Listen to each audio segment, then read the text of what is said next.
Hello, everybody, and welcome. This is part 8 of 32 of my NFL ranking series, and this time we have the Atlanta Falcons. The Atlanta Falcons finished last year with 7 wins, and based on what they got this year, they were going to definitely have a little bit of a slide from last year. If you look at their roster now, they lost a lot of names. They lost Matt Ryan. If you look at their roster, they got a bunch of new faces. They got Marcus Mariota, quarterback now, for example. Their receiving core looks a lot different. This is basically just not the same team it has been for the past few years. So now, when it comes to what they're going to do this year, it's just this team is kind of a wild card just because of all the new people and new names that they got. And quickly just looking at their schedule from last year, you saw there were some games where they were a lot of the games they were competitive. They were close scores.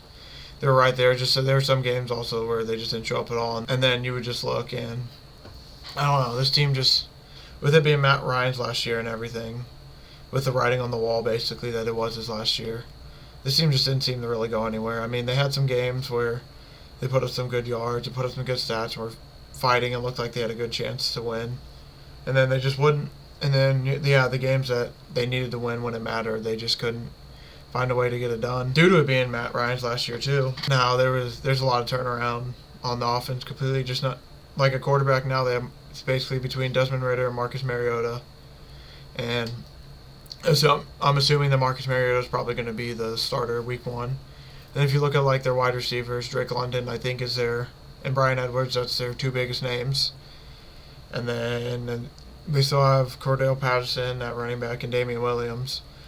But now just looking at their offense, this isn't the same team as last year. It's almost like a wild card team.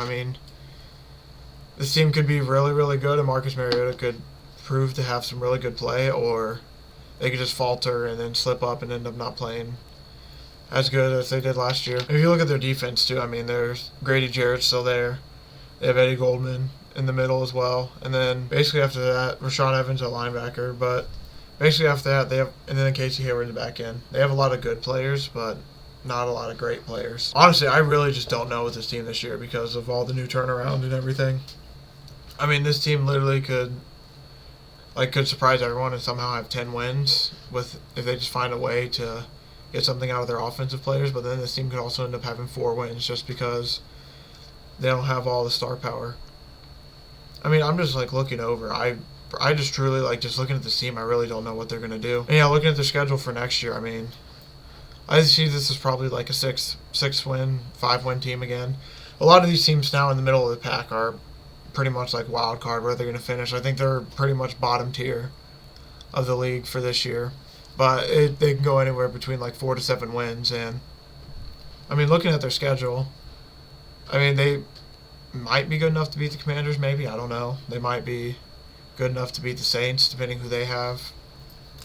Then they might be able to beat the Panthers, maybe, just depending on the whole Baker thing. But I don't know with this team. They could put up a fight maybe in the division.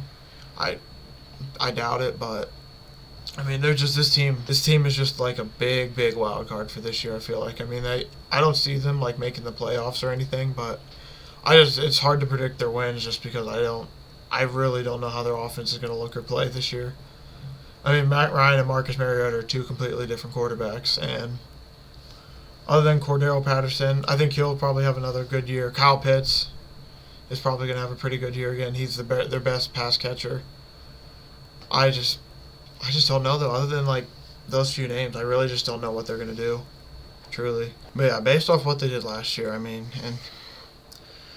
I just don't know what the team's going to do this year. Really. It's just for the past few years, this team is supposed to be basically only a 3 or 4 win team. And then somehow they win 6 or 7 games just because they won a few games they shouldn't. And that trend's been going for 2-3 years now, so I just don't know. I really don't know what this team's going to do, truly.